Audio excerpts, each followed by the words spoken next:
एक दिन जब ऑफिस के सभी कर्मचारी ऑफिस पहुंचे तो उन्हें दरवाजे पर एक पर्ची चिपकी हुई मिली। उस पर लिखा था, कल उस इंसान की मौत हो गई जो कंपनी में आपकी प्रगति में बाधक था। उसे श्रद्धांजलि देने के लिए सेमिनार हॉल में एक सभा आयोजित की गई है। ठीक 11 बजे श्रद्धांजलि सभा में आपका उपस्थित होना जरूरी है।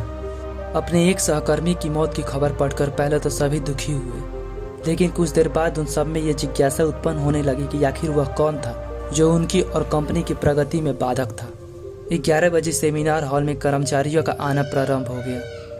धीरे धीरे वहां इतनी भीड़ जमा हो गई कि उसे नियंत्रित करने के लिए सिक्योरिटी गार्ड की व्यवस्था करनी पड़ी। लोगों का आना लगातार जारी रहा।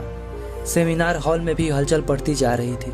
सबके दिमाग में बस यही चल रहा था, आखिर वो कौन था जो कंपनी में मेरी प्रगति पर लगाम लगाए हुए बैठा था। चलो, एक तरह से ये अच्छा ही हुआ कि वह मर गया। जैसे ही श्रद्धांजलि सभा शुरू हुई, एक एक करके सभी उत्सुक और जिज्ञासु कर्मचारी कफन के पास जाने लगे। करीब पहुंचकर जैसे ही वे कफन के अंदर झांकते, उनका चेहरा फीका पड़ जाता, मानो उन्हें सदमा सा लग गया हो। उस कफन के अंदर एक दर्पण रखा हुआ था। जो भी उसमें झांक कर देखता, उसे उसमें अपना ही अक्स नजर आता। उस दर्पण पर एक पर्ची भी चिपकी हुई थी, जिस पर कुछ ऐसा लिखा था जो सबकी आत्मा को झकझोर रहा था।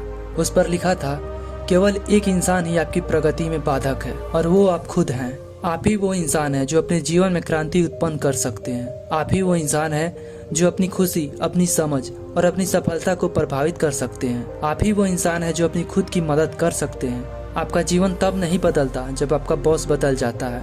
आपका जीवन तब नहीं बदलता जब आपका दोस्त बदल जाता है। आपका जीवन तब बदलता है जब आप खुद को बदल देते हैं, जब आप अपने खुद के विश्वास की सीमा को लांघ कर उसको पार कर जाते हैं, जब आप ये समझ जाते हैं कि आप अपने जीवन के लिए स्वयं जिम्मेदार हैं, तब आपका जीवन बदल जाता है। सबसे महत्वपूर्ण रिश्ता अगर आपका किसी के साथ है तो वो खुद से है। दोस्तों, अगर आप अपना जीवन बदलना चाहते हैं तो पहले खुद को बदले, खुद के विश्वास को बदले।